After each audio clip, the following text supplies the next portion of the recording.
So we've been doing quite a bit of research on people who are frequent consumers of low-calorie sweetened beverages.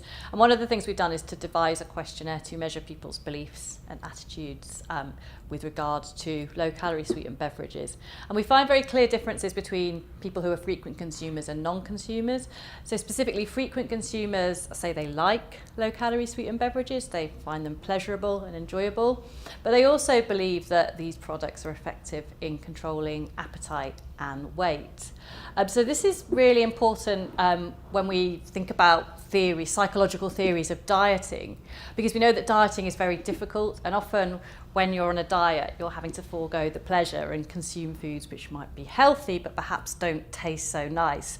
So we think one of the reasons that people might be choosing low-calorie sweetened beverages is because they kind of help people to still enjoy pleasurable sweet tasting foods while also being able to maintain their dieting goals. So kind of like a guilt-free pleasure, I guess you might say.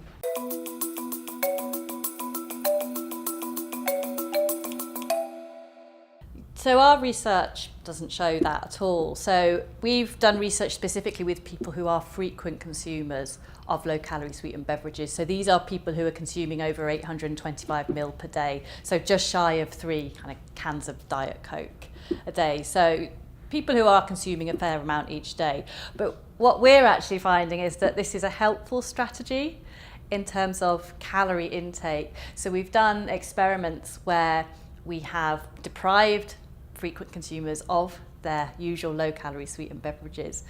And then what we actually find there is people consume more calories compared to a condition where they are not deprived. And specifically what seems to be happening is people are switching from the diet version, the low-calorie sweetened version of their chosen beverage to the calorie-containing sweetened version. So it actually looks like they have an important role in terms of reducing energy intake, and we think this could be linked to their delivering pleasure. You've got the palatable sweet taste, and that might satisfy people's desire for sweetness. We're also showing interesting effects as well in that when people consume low-calorie sweetness, they're feeling less guilty and also more in control of their food intake, again, compared to when they don't have access to low-calorie sweeteners. So I think that's really interesting and suggests that they might actually be fulfilling a psychological function, which is interesting.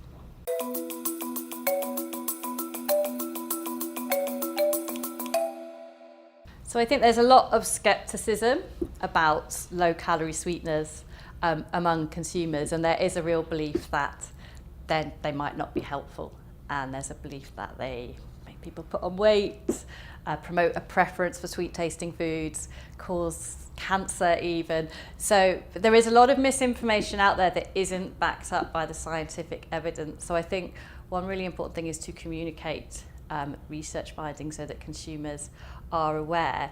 And I think if you're somebody who enjoys sweet tasting drinks in particular, and if you're somebody who consumes sugar containing beverages, then it seems like a switch to low-calorie sweetened beverages could be a feasible strategy in terms of reducing calories, because we know from a lot of studies that people don't fully compensate for the reduction in calories. So they are a way of reducing calorie intake. So this